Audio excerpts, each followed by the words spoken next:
nosso estudo de hoje é sobre a parábola do fariseu e do publicano.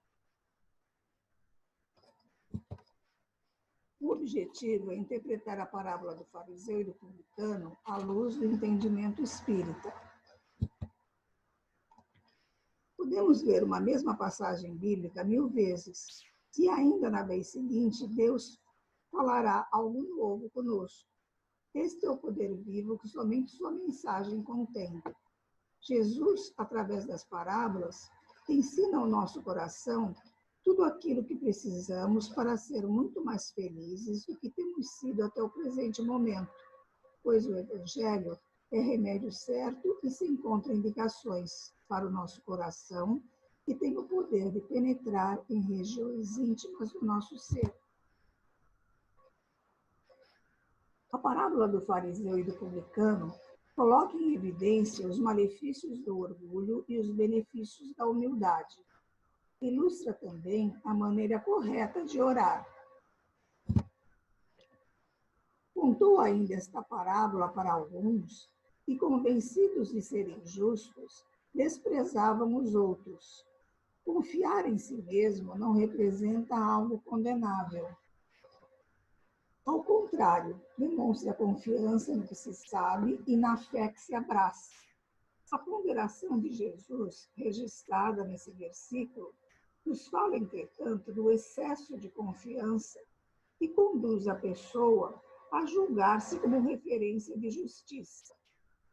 Este tipo de comportamento, em geral alimentado pelo orgulho e pela vaidade, nos transformam em pessoas presunçosas e arrogantes, a ponto de desprezar os outros, o que pensam e o que fazem. 2 homens subiram ao templo a orar, um fariseu e o outro publicano. Jesus montou um cenário que nos auxilia o entendimento da sua parábola, selecionando o local e os personagens bastante conhecidos para ilustrar os malefícios do orgulho e os benefícios da humildade.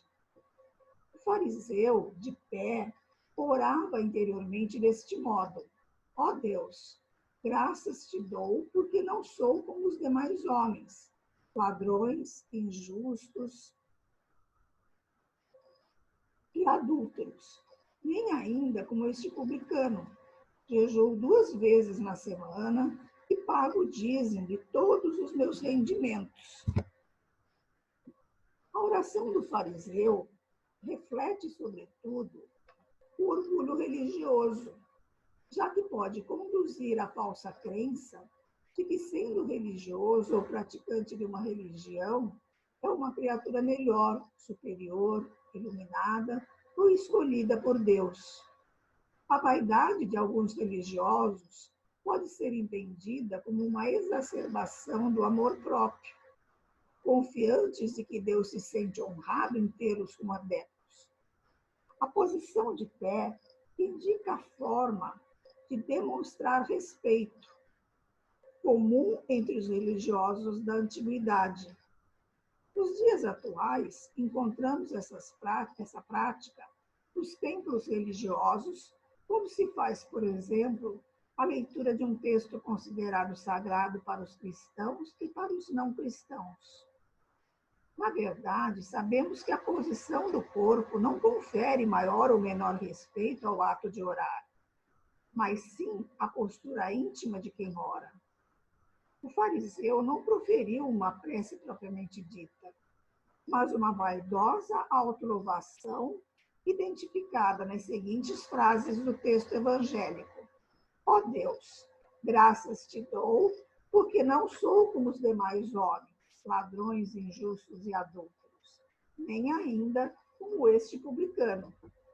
A personalidade orgulhosa e vaidosa do fariseu revela também preconceito e discriminação quando se compara ao publicano. Trata-se de um religioso distanciado de seu papel de orientador espiritual. E a postura do fariseu transmite significativa lição.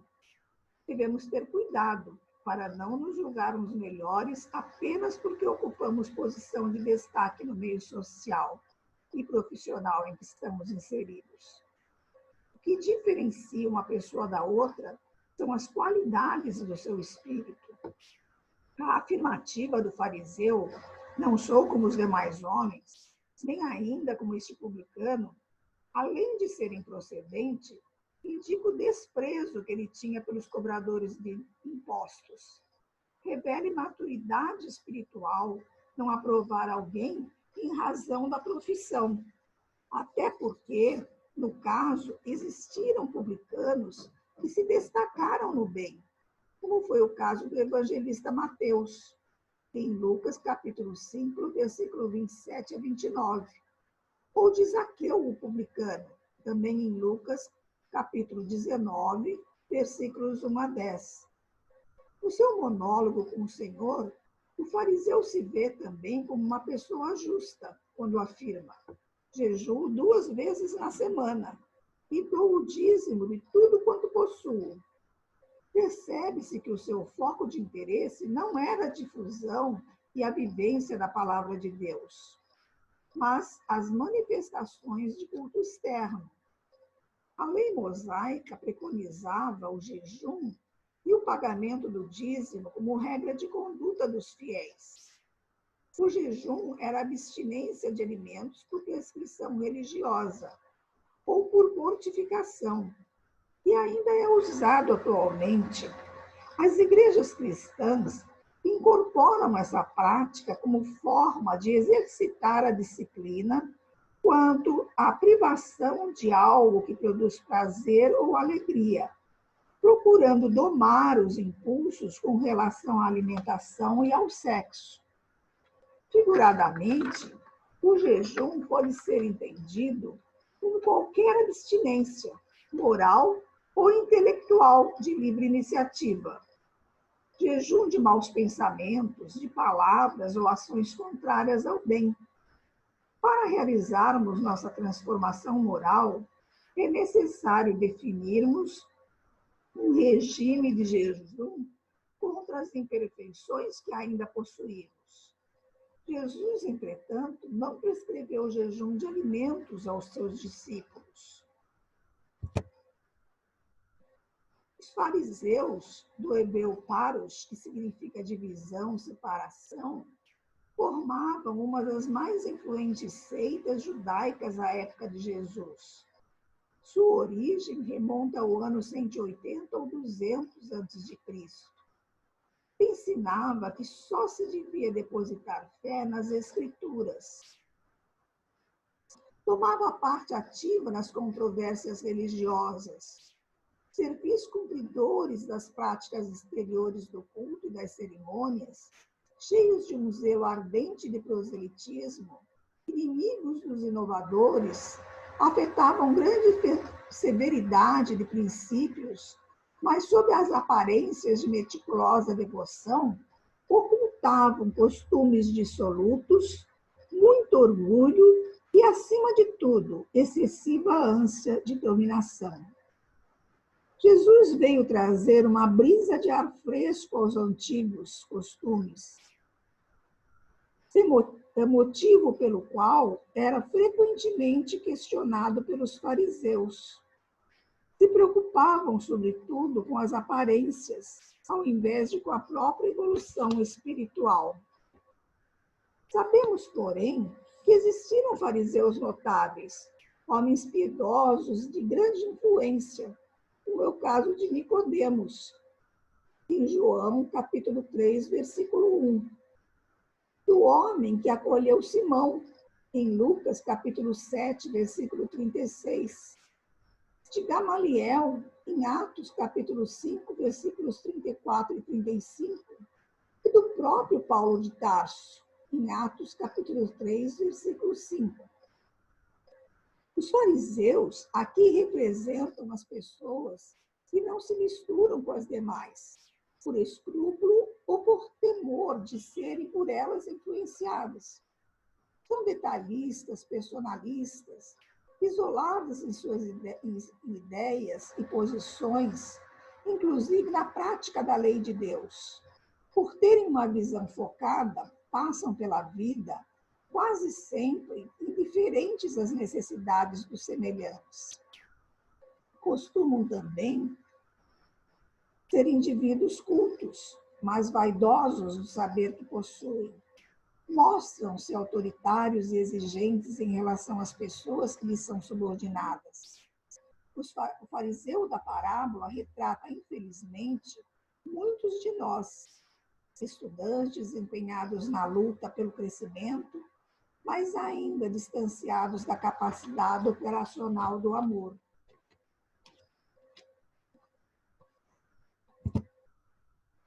O publicano, porém, estando em pé, de longe, nem ainda queria levantar os olhos ao céu, mas batia no peito, dizendo: ó Deus, tem misericórdia de mim, pecador. Eu vos digo que este último desceu justificado para a sua casa. O outro não. Porque qualquer que a si mesmo exalta, será humilhado. E qualquer que a si mesmo se humilha, será exaltado.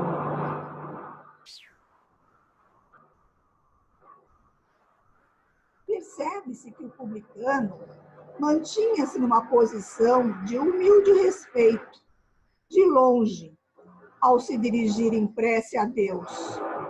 Jesus aprova o comportamento do publicano e diz que este retornou justificado para casa. O último versículo do texto de Lucas, porque a quem a si mesmo exalta será humilhado, e qualquer que a si mesmo se humilha será exaltado, nos faz refletir que a humildade pode e deve ser exercitada por meio de serviço ao semelhante em nome de Jesus. O publicano, porém, estando em pé, de longe, nem ainda queria levantar os olhos ao céu, mas batia no peito, dizendo: ó Deus, tem misericórdia de mim, pecador. Apresenta atitude de respeito e humildade ao se dirigir em prece a Deus. Não havia desejo de ser ouvido por ninguém além de Deus. Demonstra que conhece seus defeitos. Na cultura judaica, bater no peito era sinal externo de demonstrar a dor na sua alma. Ele reconhecia sua natureza pecaminosa e estava angustiado por isso. Além da atitude de humildade, o publicano demonstra que conhece seus defeitos, sabe que é pecador, daí nem ousar levantar os olhos para o céu.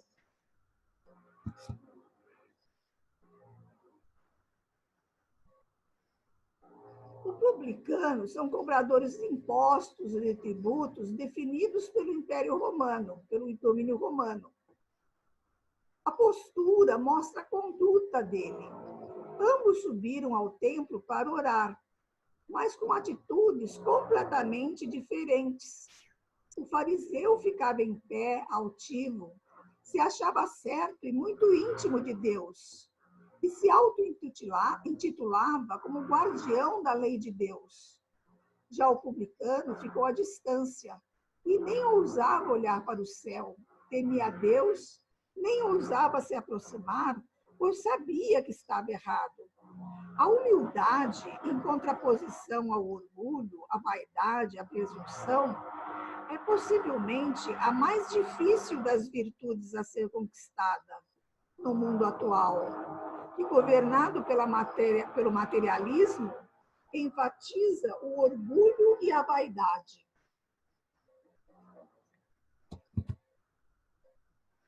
A parábola do fariseu e do publicano nos faz refletir sobre o processo evolutivo existente em nosso planeta, que segue um mecanismo básico de autovalorização e autopreservação das experiências humanas, que, em síntese, se caracterizam por uma marcha horizontal de aquisição de conhecimentos e uma caminhada na vertical necessária à apreensão de valores morais. Por meio das inúmeras experiências reencarnatórias, o ser humano desenvolve os valores da inteligência e o seu aperfeiçoamento moral. Este último passa a ser buscado como processo evolutivo natural, a partir do momento em que o espírito começa a valorizar os bons sentimentos, a conduta reta, o respeito ao semelhante e às suas necessidades. Nesse cenário, a humildade, reconhecida como um componente essencial à felicidade, faz oposição ao orgulho e à vaidade. O processo da espiritualização humana é marco evolutivo de grande significância. O espírito, nestas condições, volta-se para Deus, buscando vivenciar a religião no sentido pleno e verdadeiro, que é a ligação da criatura com o Criador.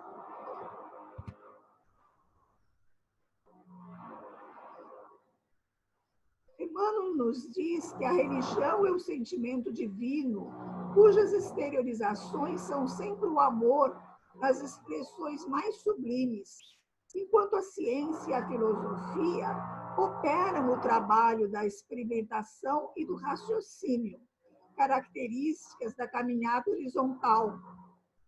A religião edifica e ilumina os sentimentos, caminhada vertical. A prece é recurso divino em nosso benefício. Não basta, porém, orar. É preciso saber como nos dirigir ao Senhor da vida, sintonizando com a falange de espíritos superiores que, agindo em seu nome, nos concedem o necessário conforto moral para enfrentar as dificuldades e desafios inerentes ao processo ascensional. A maneira correta de orar, outro aspecto relevante no estudo desta parábola, indica que uma prece deve estar sempre revestida de humildade, tal como agiu o publicano, e não com orgulho, como o fariseu. Segundo Emmanuel, a prece deve ser cultivada não para que sejam revogadas as disposições da lei divina, mas a fim de que a coragem e a paciência inundem o coração de fortaleza nas lutas ásperas, porém necessárias. A alma, em se voltando para Deus, não deve ter em mente senão a humildade sincera na aceitação de sua vontade superior. 2 homens subiram ao templo a orar, um fariseu e o outro publicano.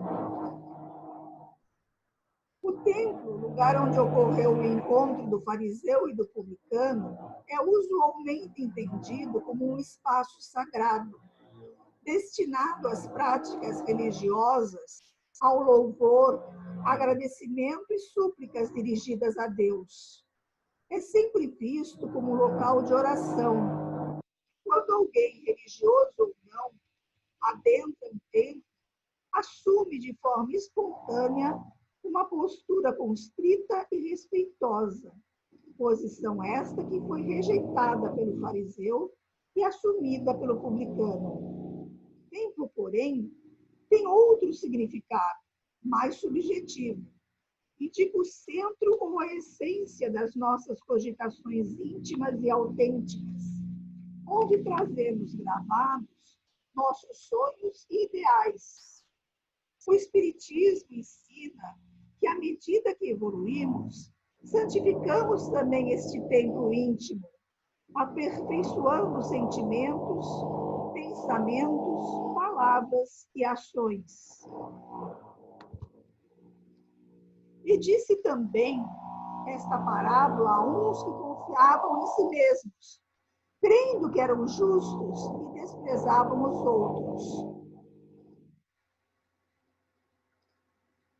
Do orgulho procedem todas as megalomanias, das mais grotescas às mais perigosas, como aquela que tem por escopo o domínio do mundo.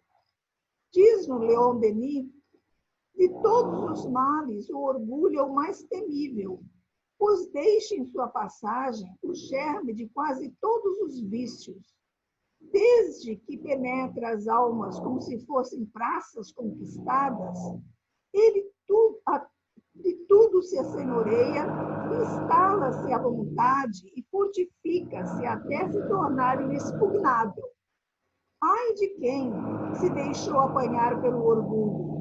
Não poderá libertar-se desse tirano, senão a preço de terríveis lutas, depois de dolorosas provações e de muitas existências obscuras, depois de bastantes insultos e humilhações, porque nisso somente é que está o remédio eficaz para os males que o orgulho engendra.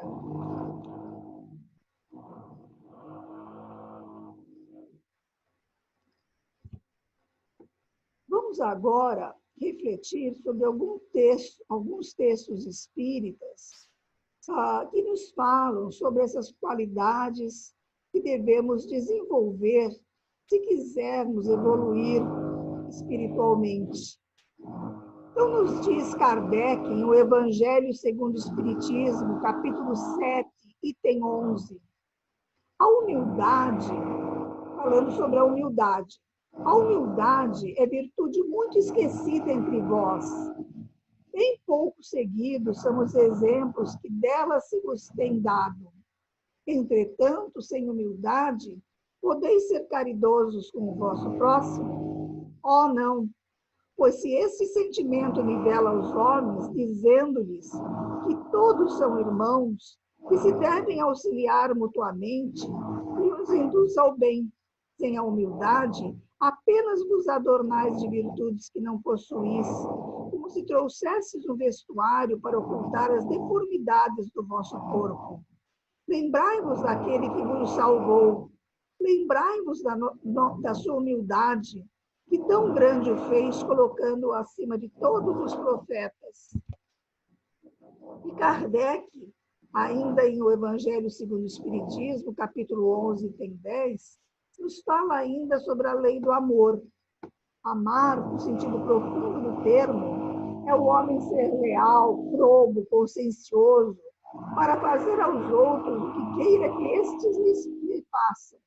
É procurar em torno de si o sentido íntimo de todas as dores que acabrunham seus irmãos para suavizá-las. É considerar como sua a grande família humana, porque essa família, todos a encontrareis dentro de certo período em mundos mais adiantados. E os espíritos que a compõem são, como vós, filhos de Deus, destinados a se elevarem ao infinito. E ainda Kardec, no Livro dos Espíritos, na questão 876, nos fala sobre o amor e a justiça de Deus. Disse o Cristo: queira cada um para os outros o que quereria para si mesmo. No coração do homem imprimiu Deus a regra da verdadeira justiça, fazendo que cada um deseje ver respeitados os seus direitos.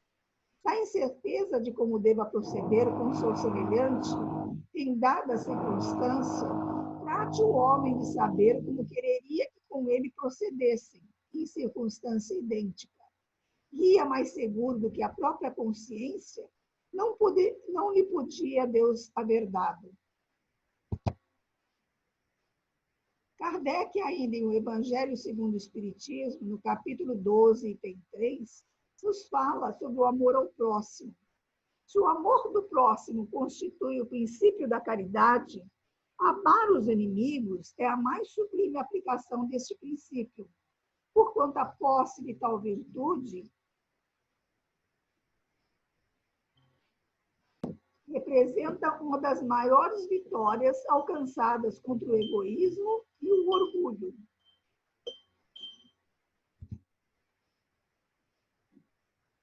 Emmanuel, através de Chico, em Fonte Viva, capítulo 135, nos fala da necessidade do perdão. Por mais graves que pareçam as faltas do próximo, não te detenhas na reprovação. Condenar é cristalizar as trevas, opondo barreiras ao serviço da luz. Usa, pois, a bondade e desculpa incessantemente. Ensina-nos a boa nova que o amor cobre a multidão de pecados. Finalmente, devemos refletir: se alguém quer ser o primeiro, será o último e o servo de todos. Nos disse Jesus em Marcos, capítulo 9, versículos 35.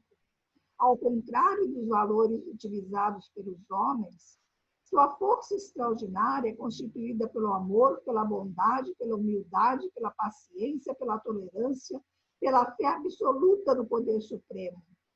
Está isto em Amai-vos e Instruí-vos, de Juvandir Borges Souza. Tal agora refletir sobre o assunto e correlacioná-lo à aplicação prática em nosso cotidiano. Como as pessoas podem desenvolver a humildade no mundo atual governado pelo materialismo?